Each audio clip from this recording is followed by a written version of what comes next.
Good evening and welcome to our second edition of UBC News Tonight. I'm Lauryn Masika Kazimoto. We start off this newscast with President Yoweri Kaguta Museveni has reappointed Justice Simon Mugenyi Byabakama as the chairperson of the Electoral Commission to serve another term of 7 years. Hajat Aisha Lubega has also been retained as the deputy chairperson of the commission. Stephen Tashobia is also retained as commissioner. The members to the commission for the first appointment include Robert Kasule Sebunya, Anthony Okello, Dr. Sally Simba Kayunga, a political scientist at Makerere University, and Pamela A. Tonu Okudi. These await vetting by the Committee of Parliament to commence commission operations at the Electoral Commission.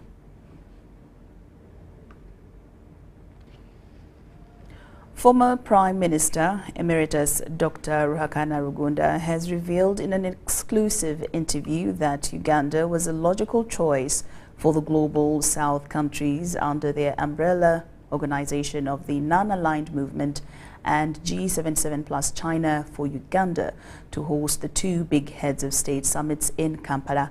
Speaking in an interview with UBC's Timothy Sibasi at his residence in Makindye Chizungu Zone, Dr. Rugunda justified that Uganda was a better choice for the two summits and the future of NAM and G77 plus China during President Museveni's 3-year tenure as chair. What is your assessment of Uganda's readiness to deliver the two international heads of state summits, the Non-Aligned Movement and the G77 plus China?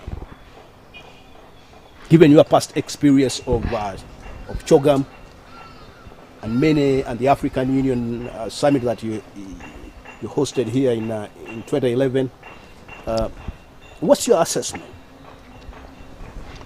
Well, my assessment is that Uganda is doing well. First of all, I should point out that the holding of these two summits in a way is unprecedented.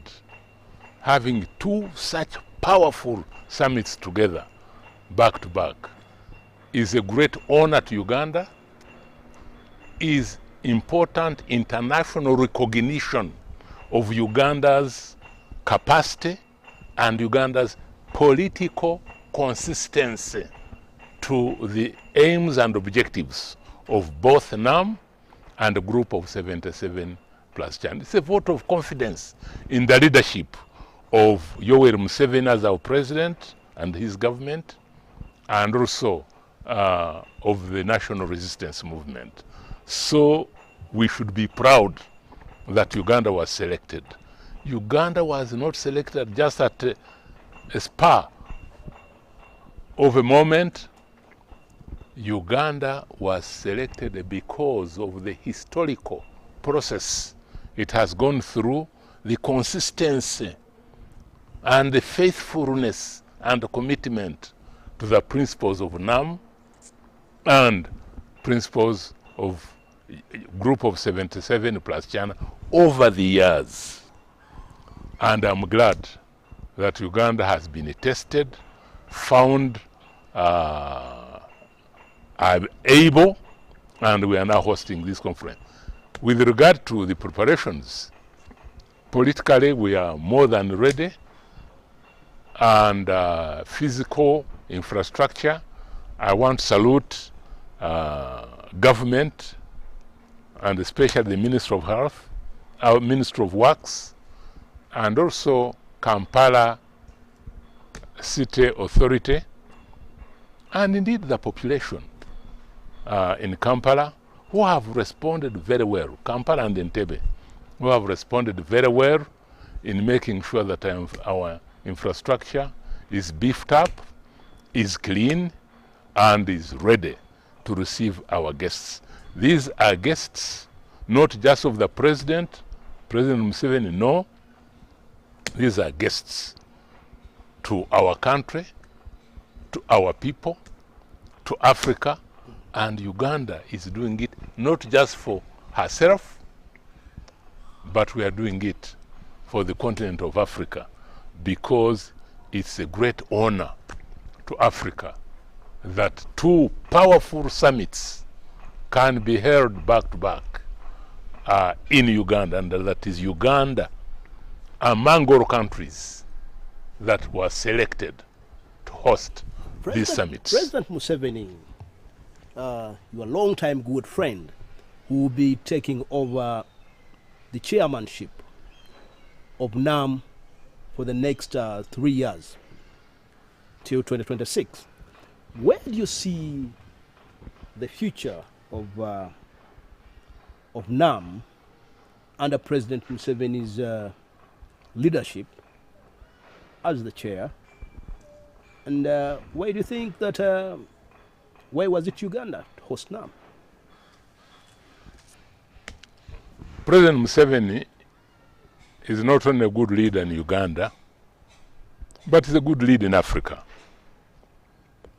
He's a well-known internationalist, going beyond the African continent, but also being a friend, and Uganda as well, being a friend of other. Therefore, Uganda was a logical choice by the non-aligned movement and the group of 77 to come and hold the summits here. President Museveni will be a successful leader, as indeed he has been, and he enjoys the support of the people of Uganda and the people of Africa in ensuring that his tenure of chairmanship of the two powerful institutions, NAM and the group of 77, will be really a great success, and not only success, an example to future arrangements of such a conference, and will end up giving more strength to NAM and the group of 77, because I know that President Museveni will be strong, will give the necessary political and economic guidance, and will create the necessary international harmony in both NAM and the group of 77. So let us, all of us, give him all the support that he requires. Your last parting shot, Dr. Ruhakana Rugunda, on this very interactive news segment, more so to do with the preparations of this and the organizers of these two big summits. What's your parting shot? Are there issues that you feel that we have not raised that you would want to raise? It's difficult to be perfect, but I think the committee and the head of the public service, Ruth Nachove, and her team has done very commendable work, and we as Ugandans should both be proud of the work they have done, but should work with them to ensure optimal success of these two summits. And after, when the summits have ended, we work closely with the government, with the president, to make sure that the resolutions passed by the two summits will be implemented and will be beneficial to us in Uganda, to Africa, and to mankind. Well, thanks, Dr. Ruhakana Rugunda, for being part of this interactive news segment where we host people of sound minds and discuss issues that affect the people. Thank you very much. Thank you very much. It's a great pleasure.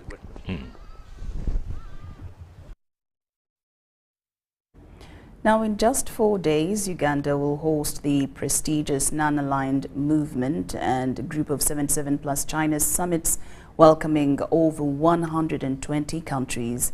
A media-guided tour explored key locations including Entebbe International Airport, Speak Resort Munyonyo Convention Center, and the newly opened Kampala flyover.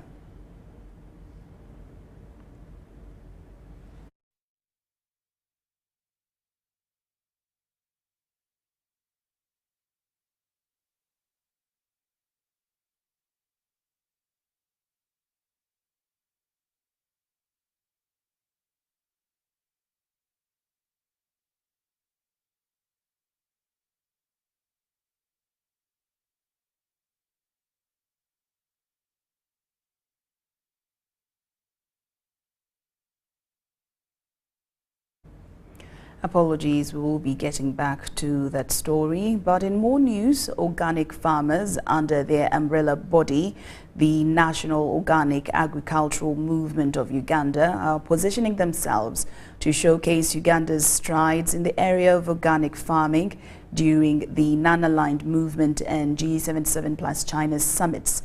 The Chief Executive Officer for National Organic Agriculture Movement of Uganda, Chariton Namoza, has appealed to government to use this opportunity to lobby for Ugandan organic products on the international market.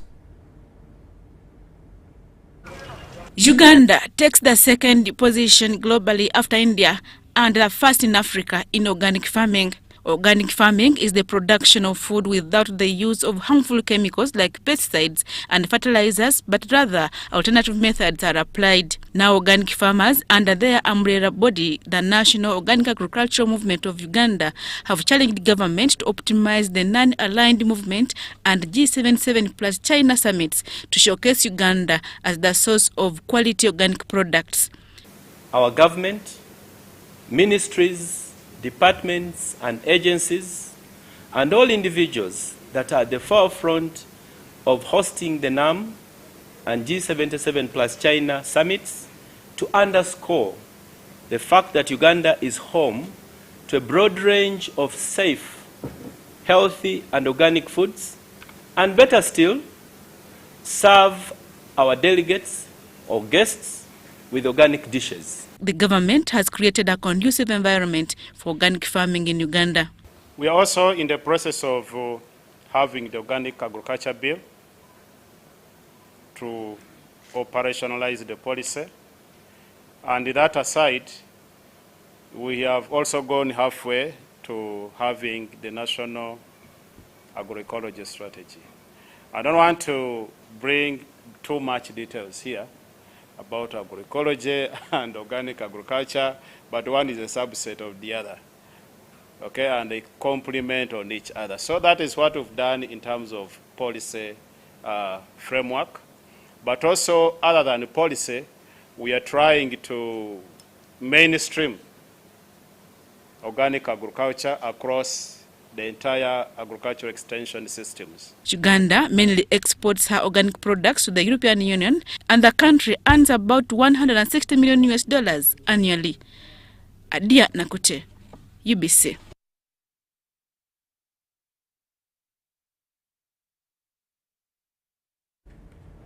At the funeral of the late Haji Abdul in Bulika village, Nama, Mukono district, Prince Kasim Nachibinge, the titular leader of the Chibuli Muslim sect, encouraged mourners to draw inspiration from the honesty and professionalism exhibited by the deceased during his tenure as both a journalist and a politician at KCCA. The atmosphere was solemn as thousands gathered to bid farewell to Al-Hajj Abdul, the former UTV worker at Bulika village. Muhammad Inserako, speaking on behalf of the family, expressed gratitude to the mourners for their overwhelming attendance.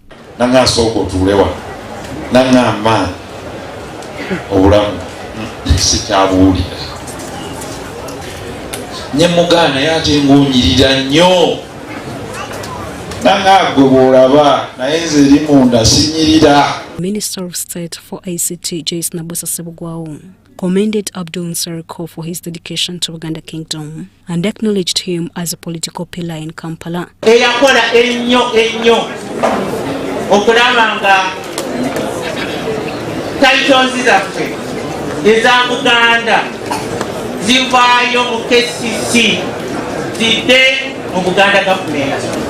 Ntusa Amaziga, His Excellency the President of the Republic of Uganda, Tendo Yoweri Kaguta Museveni.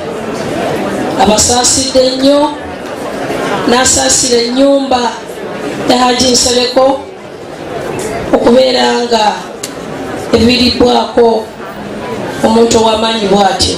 Abadde nga tugendayo bintu by'enjawulo ennyo okutuyigiriza protocol, okutuyigiriza buli kintu kyonna, era abannabyabufuzi bonna mu Kampala bonna bafiiriddwa nnyo. Winston Agaba, the managing director UBC, praised Haji Abdul for his contributions towards his time at UTV. Winston lamented the loss, describing Nsirko as an encyclopedia. Haji Nsirko omulimu gwakoze mu ggwanga gwa maanyi nnyo kuba atendese abamawulire bangi nnyo era twenyumiriza okugamba nti wadde agenze naye atulekedde amagezi mangi nnyo. Prince Kasim Nachibenge, the chief mourner, expressed gratitude to Allah for Abdul Nsirko's life and lauded him for his honest journalistic work. Sobola okugatika omulimu gwe mwaba abaali bafuga n'abeewa state research ne Haji teyakikola yasigala nga munnamawulire. Obujulizi buli nti gavumenti zaatuuka Haji asigadde abeera mu Kampala. Nachibenge highlighted Nsirko's avoidance of scandals and urged mourners to emulate his virtues. Shaidat Nasaku, UBC News.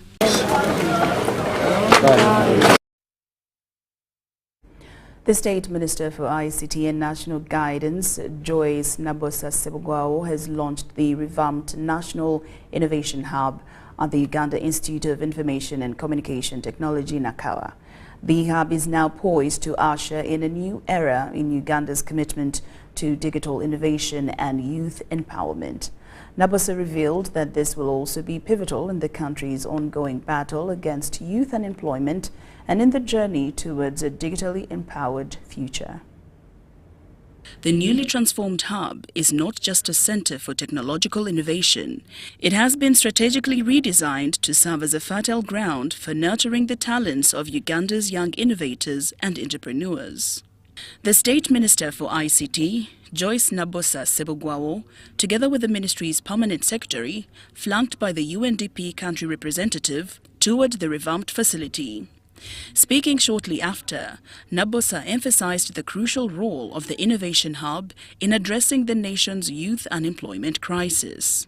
It is a place where the untapped potential of our youth can be nurtured and transformed into tangible solutions that not only create employment opportunities, but also drive our nation forward. Dr. Amina Zawedde, the Permanent Secretary, Ministry of ICT and National Guidance, shed light on the transformative impact of the hub's renovation. Innovations that we are supporting have helped us create employment opportunities for our young people. To date, we have seen these companies employ up to I think 300 people now when you get all the 32 companies that are being held here currently, and those that have now grown into bigger startup companies. We have a number that is, I think, close now to 300. On her part, the United Nations Development Programme resident representative spoke about their role in the hub's transformation. We're supporting all the young innovators to be able to come here and get inspired. I think what is important is not so much the refurbishment. What is so much is that how we see the intersection between the refurbishment and the rebranding to the development agenda of the country. And we know that digitalization, for example, is one that will enable development, whether through the creation of jobs. And we know that many jobs now, big companies in the world today are all technology enabled. And so we are supporting this. We are also supporting this because digitalization innovation is linked to trade.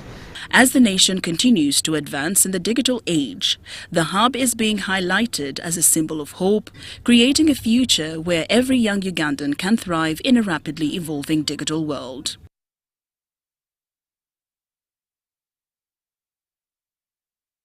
The Ministry of Justice and Constitutional Affairs wants a pay-as-you-earn tax waiver on state attorneys in Uganda.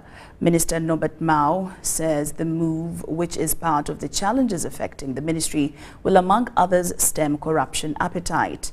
Mao adds that state attorneys handle high sensitive cases and the government risks losing them to other positions. The Ministry of Justice and Constitutional Affairs presented to Parliament budget estimates for the next financial year, 2024-2025, totaling to 205.826 billion. The amount is not far from the current financial year approved budget of 205.776 billion. Justice and Constitutional Affairs Norbert Mao led his team to the Parliamentary Committee on Legal and Parliamentary Affairs to present the ministry's budget estimates for the next financial year, 2024-2025. And then we give reasons for under or over performance. Minister Mao first notified the MPs of the performance of his ministry in the last financial year 2022-2023, which he says stood at 95.6%. The ministry, according to Mao, spent 121.599 billion in financial year 2022-2023 out of the released 127.137 billion shillings. So you would ask, why this increment?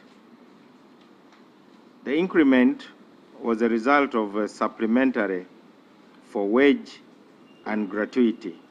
In the half-year performance of the current financial year 2023-2024, Mao says they have spent 91.115 billion out of the released funds so far of 108.537 billion. This also represents 84% expenditure and 52.8% of funds released for the financial year 2023-2024 of the approved budget, which was 205.77 billion. And our total expenditure to date is 91.115 billion, which makes 84% of what was released. In the next financial year 2024-2025, the ministry has slightly composed an estimated budget of 205.826 billion, which is a 0.5 billion increment from the current financial year approved budget. The justification for the budget includes, among others, creating awareness of the Constitution of Uganda, which Minister Mao says has been interpreted in 6 local languages to aid the process. And also Kopsabin, Runyoro Rutoro. There is also a version of the Constitution in Braille. I think we are among the only 12 countries in the world that has its Constitution in Braille for blind citizens. And then promotion of human rights and observance. And the agency here is the Uganda Human Rights Commission, which carries out community barazas, radio talk shows. Minister Mao attributes the inefficiency of the Attorney General's chambers to understaffing and poor transport facilities. Mao told the MPs that the lawyers available to offer public legal action are few and are overworked. Because to put more judges in place and they have no officers to appear before them is really a waste of government money. So I think it is incumbent upon us to ensure that we have more state attorneys in Attorney General's chambers and in DPPs. For DPP, they have, and to an extent, been worked upon, even when it comes to their money being tax-free. And really, I feel so dearly for you. According to Minister Mao, the Ministry of Justice and Constitutional Affairs saves government over 1.2 trillion annually by fighting cases in courts, yet the ministry has a funding gap of 948.4 billion. Why can't the Ministry of Justice also be supported to continue doing better? So if you subtract 948 billion from 1.2, you find that actually we have saved the government more money than we are asking for to meet the funding gap. Lastly, this is among the justification Mao fronts to call for a pay-as-you-earn tax waiver to all state attorneys. A waiver will go a long way to level the incentive gap, thus bringing them closer to their counterparts. Besides, this will also stem the temptation to corruption and attrition to the judiciary for better remuneration. In the projected off-budget support, Minister Norbert Mao notified MPs of some foreign governments reconsidering giving aid to Uganda despite the effects of the Anti-Homosexuality Act. The Parliamentary Committee on Legal and Parliamentary Affairs, chaired by Robina Rwakojo, also engaged the officials from the Inspector General of Government to have a feel of their budget estimates for the next financial year, 2024-2025. Strengthen the prevention and detection and elimination of corruption, and we intend to continue carrying out these activities, investigation of cases, concluding cases, prosecuting cases, handling high-profile cases, and so on, as indicated with Daniel Mugoya, Gloria Gutabinji, UBC News.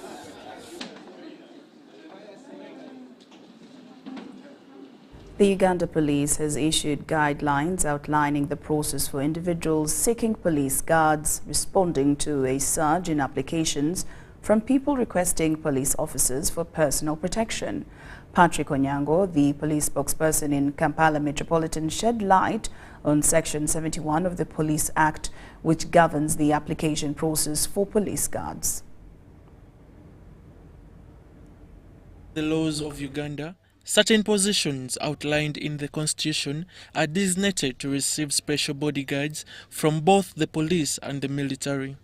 However, Patrick Onyango clarified that, according to the Police Act, there are circumstances in which individuals not specified by the law can apply for security personnel in uniform to enhance their personal safety. All stating the reason why he wants what? He wants security, the reason why he wants protection. So after stating that he requests, then he sends to that letter to the Inspector General of Police. Section 71, subsection 1 of the Police Act, it empowers the IGP to provide security for such people. According to Onyango, the Inspector General of Police assumes the responsibility of assessing the perceived threat level to determine if it warrants special attention. Additionally, individuals applying for police guards must demonstrate their ability to afford the cost of the extra services provided by government. The ones whom they have provided security for, whom they threat, they have assessed and they have found out that there is a threat, he is tasked to pay government revenue. And government revenue for each police officer, for each policeman that is going to guard you per day, you pay this money to a bank account. The account number they give you, it is government revenue. It is 20,000 shillings per day. But you also have to pay. You also have to pay the policeman his allowance of 12,000 per day. Onyango emphasized that the principal, who is the individual seeking police guards, has the authority to change the assigned officers at any time. However, some principles have been observed undermining the role of the assigned security guards, treating them as casual workers. Supposed to do that. They are not supposed to carry bags. They are not. How will you protect your officer? I mean your principal. If you are carrying a bag, you are carrying what? How? It is important to note that security agencies, whether police or military, maintain the overall supervision of the assigned guards, and these guards are not obligated to take orders directly from the principal. Komagum Rogers and Abdul Nasir Luwama for UBC. UBC News Tonight. Now, the Equal Opportunities Commission convened a meeting with the news editors from various media stations to explore collaborative efforts in advancing equity and equality across the country. During the session held in Kampala, the Equal Opportunities Commission outlined its ongoing initiatives aimed at promoting equity and equality, and also identified areas where media, including news editors, can play a crucial role in bridging the existing gap of inequality. In attendance were media editors from diverse media outlets, and the Equal Opportunities Commission provided insights into both the achievements and challenges encountered in their pursuit of fostering equality in the nation. The key topics discussed included the unequal distribution of jobs in both government and private sector, disparities in infrastructure development, and instances of discrimination. Apart from engaging the media, what other policies have you designed to see that you merge the gap between the rich and the poor? If we know that some agency is employing brothers and in-laws and sisters, what have we done about it? In response to these challenges, the Equal Opportunities Commission actively engaged with the media professionals, seeking collaboration to address issues of inequality and related challenges hindering the progress towards the equality in the country. The regions like Bukedi, Busoga, Bunyoro, Teso, and northern Uganda are performing poorly. So we shall reach a time when we don't have professionals from those sub-regions. Of equal opportunities, inclusivity and diversity to ensure that no one is left behind.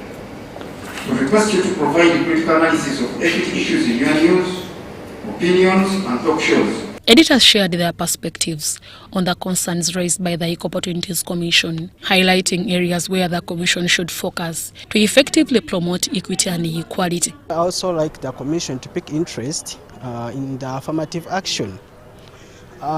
Some members of Parliament, women members of Parliament, have served for over 20 years. Some young girls in Busoga cannot compete with Kadag in Kamuli, cannot compete with Right Honorable Kadag, because some girls, many young girls, have been left behind. The judges' issue has already been sorted.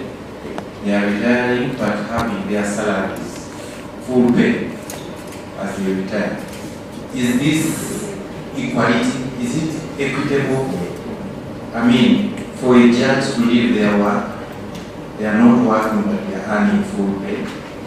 Joel Cox Ojuko, the Vice Chairperson Equal Opportunities Commission, underscored the purpose of convening the meeting with the editors, emphasizing the need for collective efforts from the public and stakeholders to advance equity and equality in the country.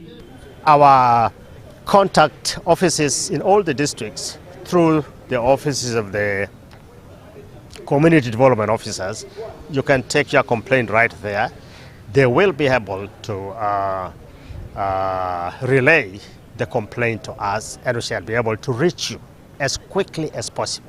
As discussions concluded, the meeting highlighted the significance of promoting equity and equality in the country, signaling a commitment from both the Equal Opportunities Commission and the media to address these critical issues collaboratively. Some regions like Busoga, Lango, Karamoja are still behind in the infrastructure development when you compare them with Buganda, Ankole. If government is investing more money in developing the road infrastructure in the Bunyoro sub-region, where there is oil, where oil has been discovered, it's understandable. You're trying to harness that opportunity. Now the question is going to be, how do you get the returns from the oil investment, from this investment now, to be fair to other regions in the country?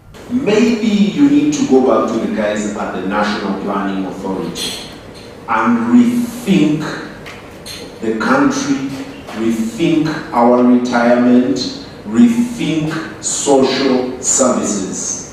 Because the reason a lot of people are dipping their hands into pots, the reason they are protecting whatever they are protecting, is because they are looking at post-retirement. Deborah Namamonde, Susan Nabogode, UBC News. The High Court Civil Division in Kampala has issued an interim injunction restraining the Uganda Law Society from conducting an extraordinary general meeting to discuss alleged gross judicial misconduct, incompetence and bias by Justice Byaruhanga Jesse Rugema. Now, the Uganda Law Society had scheduled the meeting for tomorrow, 12th January 2024, to address Justice Byaruhanga Jesse Rugema's decision in December of the previous year. The decision permitted the government to take over the 59.6 acres of land from residents in Hoima for petroleum activities. The controversy stems from Justice Ruhakana GS's decision on 8th November 2023 in the case filed by the Attorney General against Chisembo Rugat and 41 other residents in 17 villages in Hoima district. The judge granted the government permission to acquire approximately 59.674 acres of land for Tilinga petroleum activities, a decision challenged by lawyer Elon Kiza, who petitioned court and Uganda Law Society to hold an extraordinary general meeting.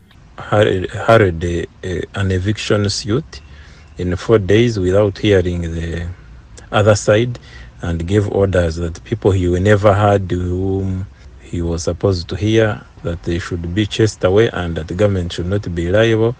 It was a big problem because the judge is not supposed to conduct himself like that, to take sides, to force people to be forced out of their land without first hearing their side, their evidence.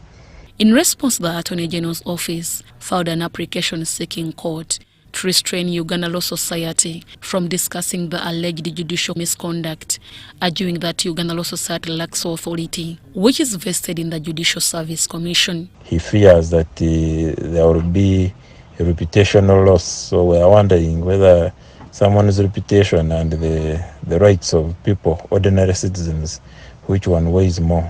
The Attorney General also contended that the extraordinary general meeting by Uganda Law Society was intended to annoy and to disturb the judicial officer and could interfere with the independence of the judiciary, as outlined in Article 128 of the Constitution. The application had before Registrar Chintu Simon Zilitusa of High Court Civil Division in Kampala resulted into an injunction preventing Uganda Law Society from holding an extraordinary meeting until the final determination of the main suit. In a phone call to UBC TV, lawyer Elon Kiza expressed his views on the ruling.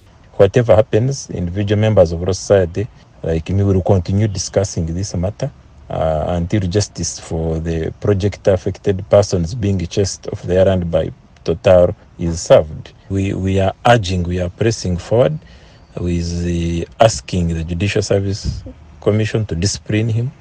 We are asking the Court of Appeal to reverse those orders. If the court upholds Justice Ruhakanga's decision, over 10,000 residents, including those in Avogere, Kisenyi, Kisima, Indwadde Central, Kisomera, Kizinga, Chigwara, among other villages in Hoima, are likely to be affected. The issue remains complex, and its resolution will significantly affect the residents. Deborah Namamonde, UBC News.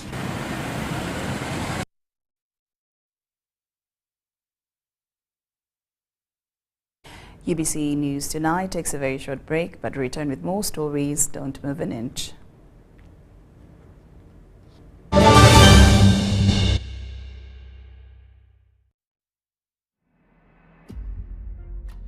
Rotating chairmanship.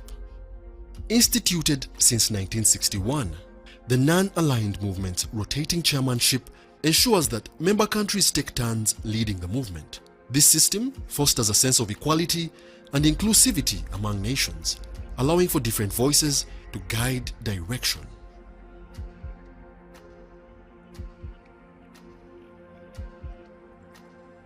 When it is KB o'clock, you need more from your voice bundles. That's why MTN is offering you more minutes across all networks that don't expire. Buy the new 19-minute Freedom Bundle at 5K or the 200-minute bundle at 10K and Jazz with no limit. Katiteri ate, no excuses. Make the call now. Dial *100*21# or use the My MTN app and enjoy your Freedom Bundle today. MTN. Together we are unstoppable. Terms and conditions apply. MTN is regulated by the Uganda Communications Commission. Netu Bus Industries, Namamve, the manufacturers of buses for transporters, schools, tour operators, and special purpose vans and any customized vehicle. Metu Bus Industries offers a range of buses known for safety, comfort, and reliability. Depending on your needs, a bus can simply be a point A to point B people mover with just seats, or a special design that includes power outlet, Wi-Fi, television, refreshment center, and any other specification. Buy your buses from Metu and support industrialization of Uganda. Contact us on 0788 118586 or 0782 030303. Email us metuafricabus@gmail.com. Visit our website www.metubusafrica.com.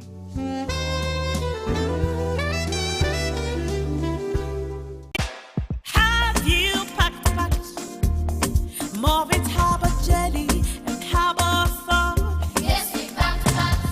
It will protect your skin from skin rashes. More with pack. It is a new improved more with Harbour jelly. So soft and smooth. It is a more with Harbour jelly. Tell me, kids, the scent.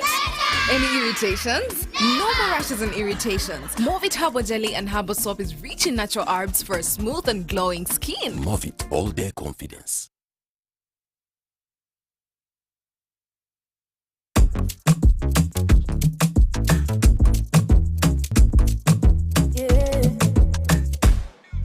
Enyonta enobenuma nga nywako kumiru time era nga nozako bwenva mutuiro mumiro nga nywako mu ofisi ya kwafinera ze munywerayo hydration time yeye kakwenywako the only water that can quench my thirst, yeah. Aquafina we are good. Aquafina hydration that is good.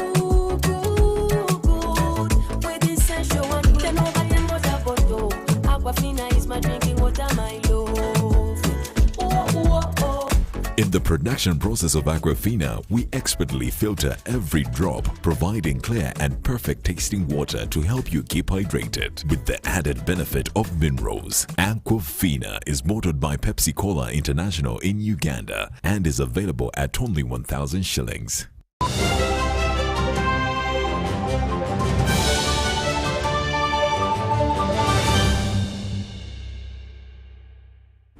Welcome back from that break, and we're glad that you're still with us. In more news this evening, as Uganda prepares to host 2 international conferences, that is the 19th Summit of the Non-Aligned Movement and the 3rd G77 plus China Summit. Starting this 15th of this month, attention is drawn to some renowned tourism cities and was for possible revenue earning for the country. Now, one such place is the National Mosque, which is arguably one of the biggest mosques on the African continent. The old Kampala-based mosque is open to anyone, irrespective of faith and culture. Uganda will be a center of global diplomacy as it will host both the 19th Summit of the Non-Aligned Movement, NAM, and the 3rd G77 plus China conferences. Given the magnitude of the guests the 2 events will attract, Uganda is positioning herself to reap big from tourism.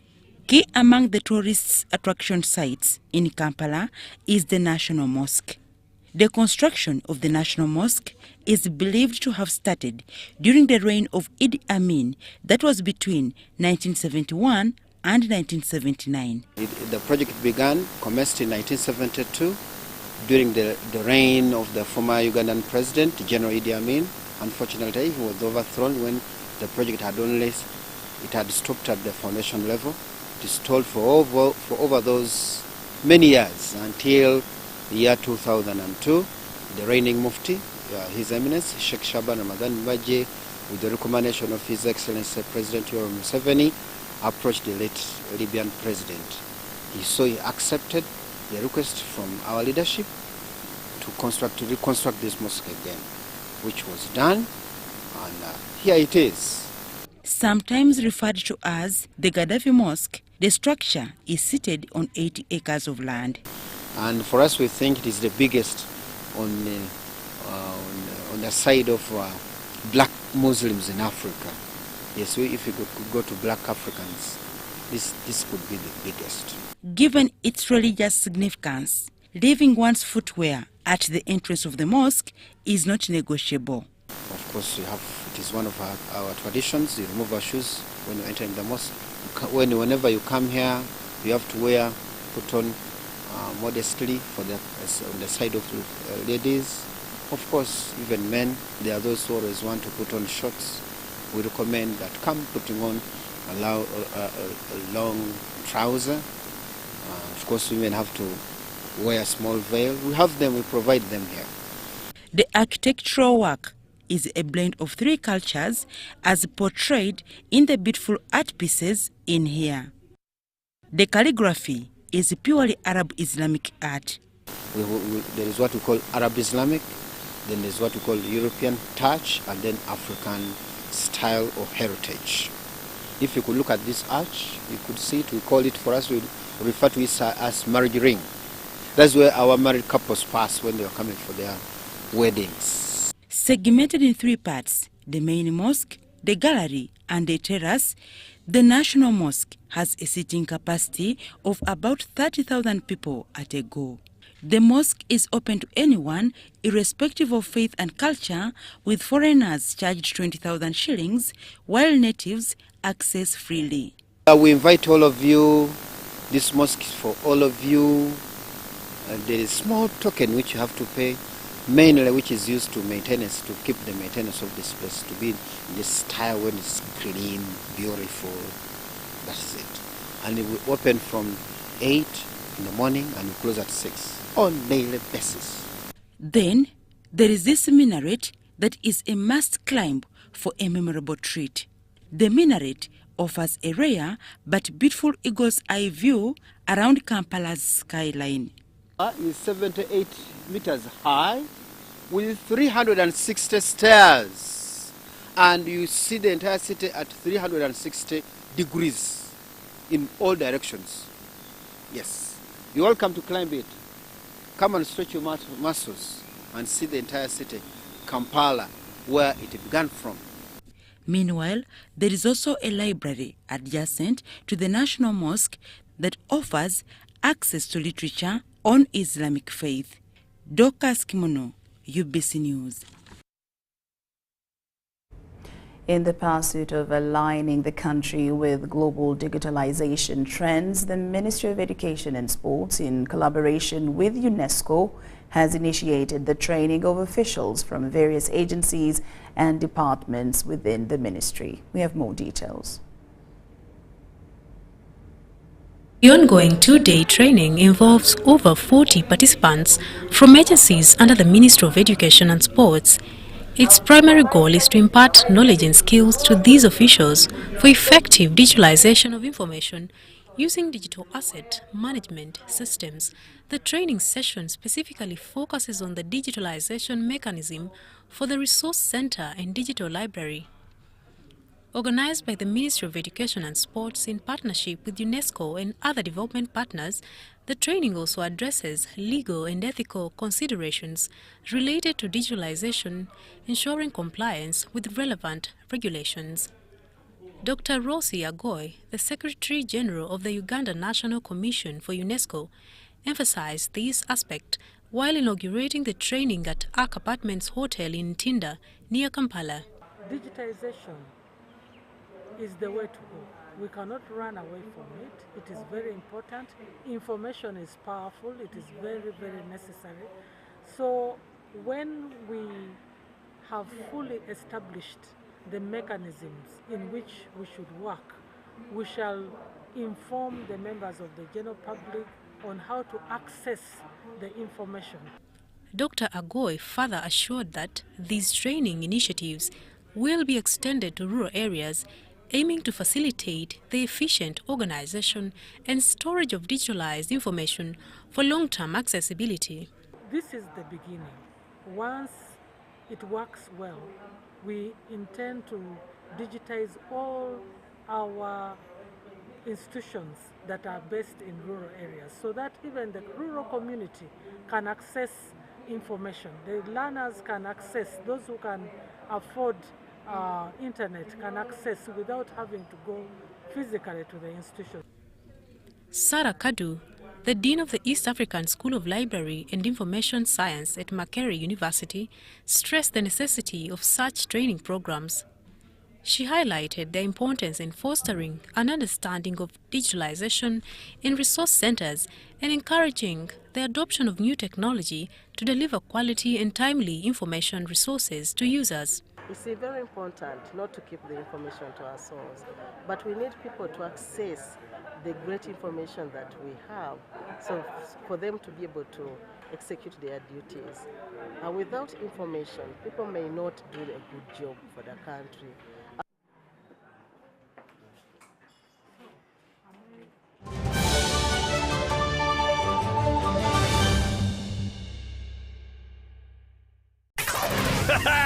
It's super fast internet. Oh, it's a super camera. It's a super battery. Phone battery full. Yeah, it's a super deal. Get the Kabode Super from MTN now at a reduced initial deposit of only 49,000 shillings and pay the balance in Pola for as low as 833 shillings per day. Grab this Super Kabode deal and get 2 GB of free MTN data every month for 8 months. Get the Kabode Super now from any MTN shop countrywide. Everywhere you go, MTN. Regulated by UCC.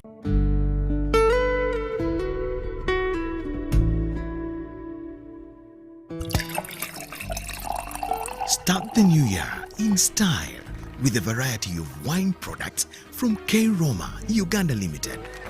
Bella Sweet Red Wine, Bella Pruko Wine, Bella Alta Wine, Bella Royal Dry Wine, Bella Passion Fruit Wine, Bella Hibiscus Juice, Bella Hibiscus Soft Drink, Bella Hibiscus Tea, among others. Available in all shops and supermarkets countrywide. K Roma Uganda Limited, the producers of Bella Wines, are located in Chirabulindo, Chira Municipality. For more information, call 0772 506 155 or 0704 161 398.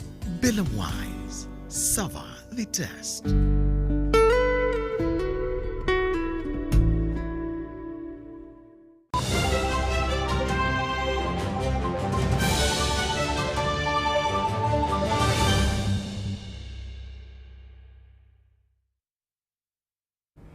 Welcome back. And now into business. E.J. Wayland revealed oil seepages laying the foundation for Uganda's current journey into petroleum. Explore this part series with us as we unearth the untold story of Uganda's oil-rich past. Mark Wadulo reports.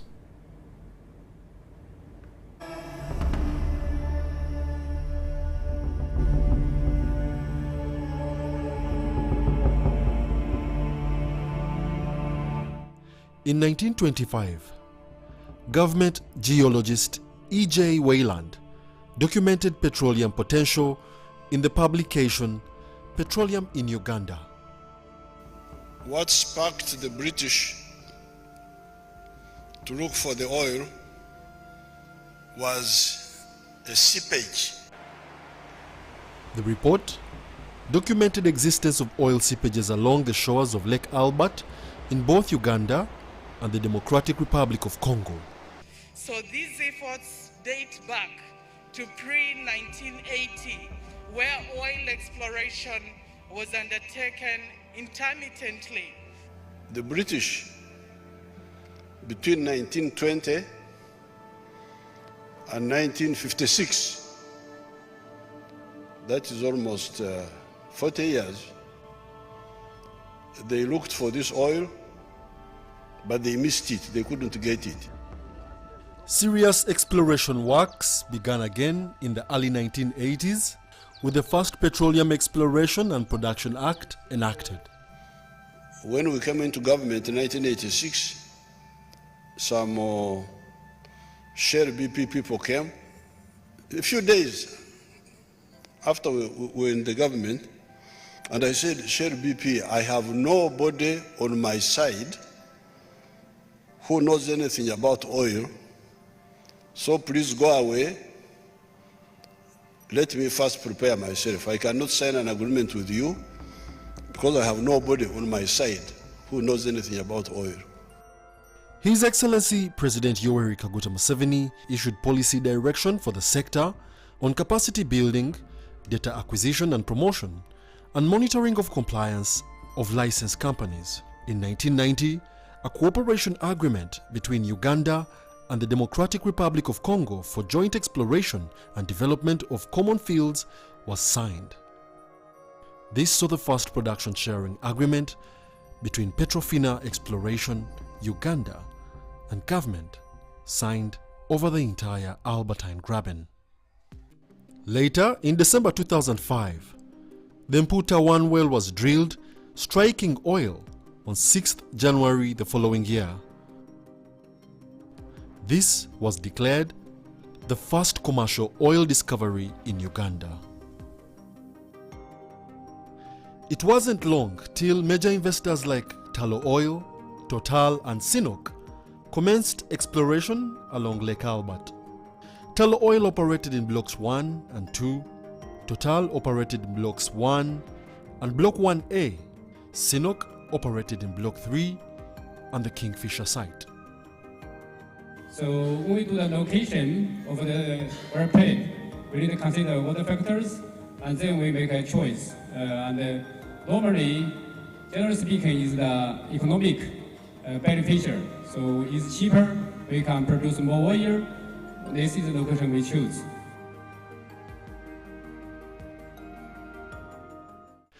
In our upcoming episode, we delve into the critical juncture where Uganda faced the imperative to safeguard its oil resources through stringent policies. The need for robust regulatory frameworks becomes evident to protect the environment and the local communities and to ensure that the nation maximizes the socio-economic benefits of its oil wealth. Wadulo Mark Arnold, UBC Business.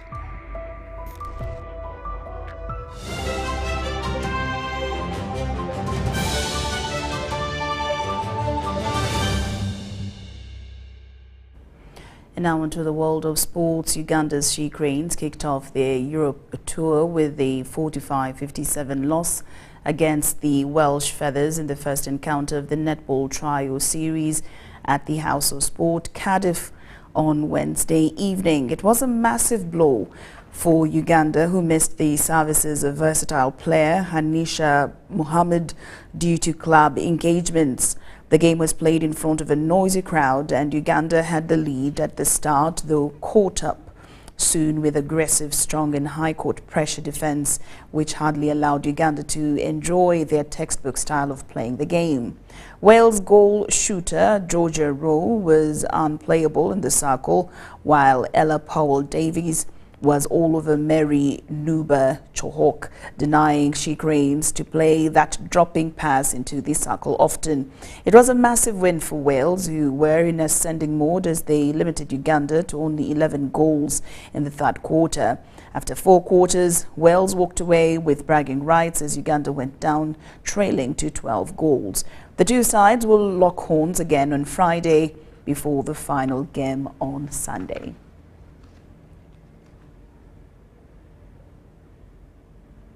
London.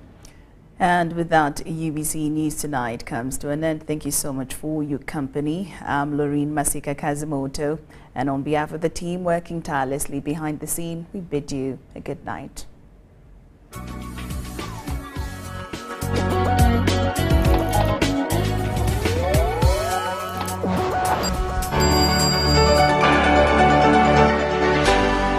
UBC, inspiring Uganda. The official broadcaster of Non-Aligned Movement and G77 Summits 2024. Well, welcome everyone to the biggest game on the continent. And you have to. You've got to just seize those moments and enjoy them as much as you possibly can.